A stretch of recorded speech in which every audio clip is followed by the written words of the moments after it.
Hindus at the Fair. Boston Evening Transcript, September 30th, 1893. Chicago, September 23.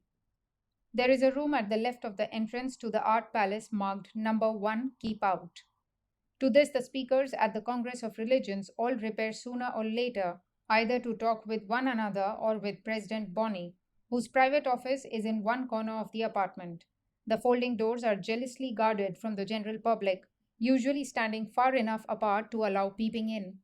Only delegates are supposed to penetrate the sacred precincts, but it is not impossible to obtain an open sesame and thus to enjoy a brief opportunity of closer relations with the distinguished guests than the platform in the Hall of Columbus affords. The most striking figure one meets in this anteroom is Swami Vivekananda, the Brahmin monk.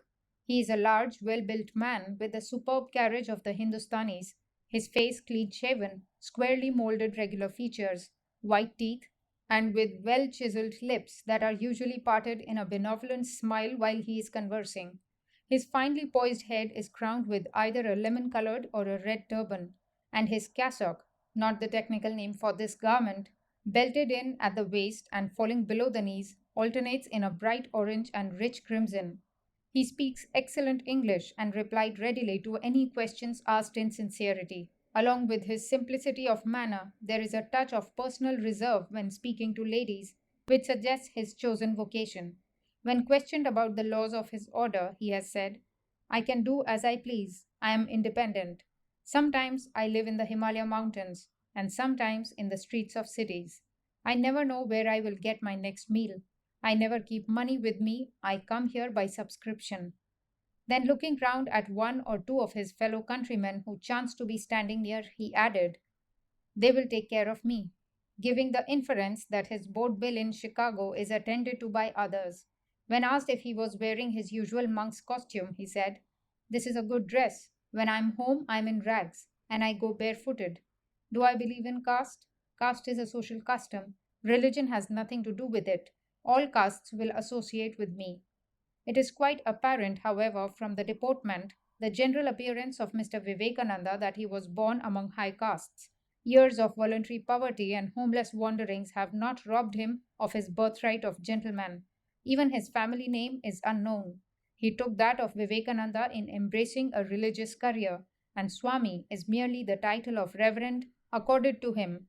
He cannot be far along in the 30s and looks as if made for this life and its fruition, as well as for meditation on the life beyond. One cannot help wondering what could have been the turning point with him. Why should I marry? Was his abrupt response to a comment on all he had renounced in becoming a monk. When I see in every woman only the Divine Mother, why do I make all these sacrifices? To emancipate myself from earthly ties and attachments so that there will be no rebirth for me. When I die, I want to become at once absorbed in the divine, one with God. I would be a Buddha. Vivekananda does not mean by this that he is a Buddhist. No name or sect can rebel him. He is an outcome of the higher Brahmanism, a product of the Hindu spirit, which is vast, dreamy, self extinguishing, a sannyasi or holy man. He has some pamphlets that he distributes relating to his master Paramahamsa Ramakrishna, a Hindu devotee who so impressed his hearers and pupils that many of them became ascetics after his death. Mazumdar also looked upon this saint as his master, but Mazumdar works for holiness in the world, in it but not of it, as Jesus taught. Vivekananda's address before the parliament was broad as the heavens above us, embracing the best in all religions, as the ultimate universal religion, charity to all mankind, good works for the love of God, not for fear of punishment or hope of reward. He is a great favorite at the parliament, from the grandeur of his sentiments and his appearance as well.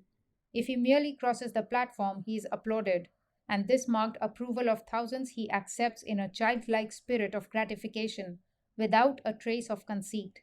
It must be a strange experience too for this humble young Brahmin monk, this sudden transition from poverty and self effacement to affluence and aggrandizement. When asked if he knew anything of those brothers in the Himalayas so firmly believed in by the Theosophists, he answered with the simple statement, I have never met one of them, as much as to imply, there may be such persons, but though I am at home in the Himalayas, I have yet to come across them.